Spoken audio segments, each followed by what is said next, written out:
Hey, I'm Joel, and until I come up with a better name, this is the Joel A Podcast. You're about to watch a clip of my live stream, which is on from 8 a.m. to 9 a.m. Tuesdays and Thursdays. Now, I release clips throughout the week, so in case you can't make it to the live, you can watch those. And if you're in a charitable mood, a share, maybe even a subscribe, would do wonders for my new channel. I know your time is valuable, and I really do appreciate you giving me a few minutes of your day. Without further ado, here's the video. I hope you like it, and I'll see you again soon. From the Associated Press, ahead of the House debt ceiling vote, Biden shores up Democrat and McCarthy scrambles for GOP support. I'm just going to read a small little paragraph here and then kind of give you my thoughts. Hard fought to the end. The debt ceiling and budget cuts package is heading toward a crucial U.S. House vote as President Joe Biden and Speaker Kevin McCarthy assemble a coalition of centrists, Democrats and Republicans to push it to passage over fierce blowback from conservatives and some progressive dissent. Biden is sending top White House officials to meet early Wednesday at the Capitol to shore up support ahead of voting. McCarthy is working furiously to sell skeptical fellow Republicans, even fending off challenges to his leadership. In the rush to avert a potentially disastrous U.S. default, despite deep disappointment from right-flank Republicans that the compromise falls short of the spending cuts they demanded, McCarthy insisted he would have the votes needed to ensure approval. Now,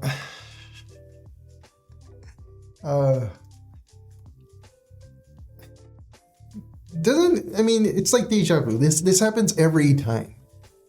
The government or in the news, which most of the time are in cahoots, they start talking about how, the world's gonna come to an end. The world as we know it's gonna come to an end. The U.S. is gonna default. This is never happened in U.S. history, and the end of the dollar and destruction. And if the last 2 or 3 years have taught us anything, is that the government uses fear to get their way. There's one of the fastest ways to get a smart person to stop thinking or to become dumb is to scare them. When people get scared, they lose logic, they lose even a sense of reality. I mean, look at the last 2 to 3 years. And it's funny. I tell my wife I wish I had a camera following me all the time because I've been right so much lately as far as what's going to happen with the government. I mentioned I went to prison for a few years, so you do a lot of reading. Like I said, your eyes are opened to our justice system. And anyway, without getting into that, we'll do that some other time. The justice system, that is, you start reading history. And when you get into history, you get into past events, what happened to lead up to those events, what happened behind the scenes and what the outcome was. And the outcome usually is money. The saying, money, the love of money is the root of all evil. Greed is the root of all evil. When you know about history, you know about events, you can see things coming. You can see patterns, you can recognize patterns, and you can make a good, educated guess as to what's happening and what's going to happen. I remember I told my wife when the whole pandemic started, to me it just seemed crazy because people were acting as if, the Walking Dead were outside, where they were walking the streets. People were dropping dead. And it was just too much coming from everywhere. Oh my God, we're all going to die. This is the end. And I told her, I don't know. I told my wife, I don't know what this is about, but I do know that we're going to lose a lot of freedoms and some people are going to get really, really rich. But anyway, this is what happens. Government's never going to stop spending money. Unless we get people in there to really, like-minded individuals like us, I would say I'm fiscally conservative. This is going to keep happening. Look at the stimulus stuff. How easy is it to spend money when it comes easy? Look at student loan debt. You get easy money and you spend it. You don't really feel it. It doesn't hurt. I don't gamble because even though I like making money, I hate losing it even more because it's hard to come by. I know the effort it takes to make a buck, and I'd hate to lose it. But if you don't have to put any effort into making that buck, it doesn't really, you don't really feel the pain when it leaves your hand, when it leaves your pocket. So I think that's government for us. It's not their money. Many of these people have never worked a real job a day in their lives. They don't have an actual sense of reality. Their world is not most people's world. It's not your world. It's not my world. My world. So that's what's motivating them. We always have to think about human nature when we think about things.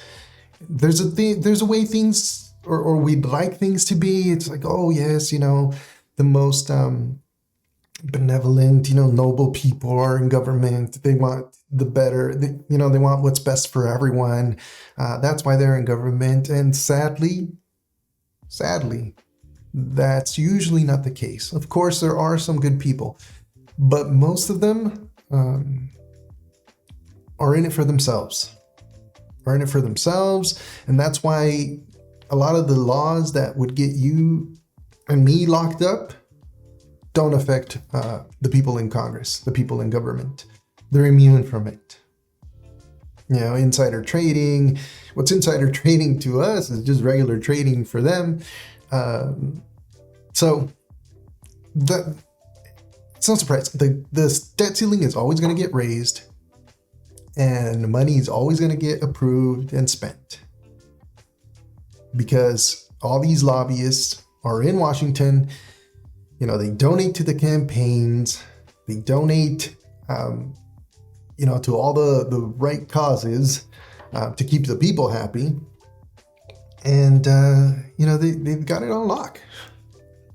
They've got the system locked down. And that's why when somebody comes to disrupt that system, all hell breaks loose. I mean, they go after him. You know who I'm talking about. With all they got.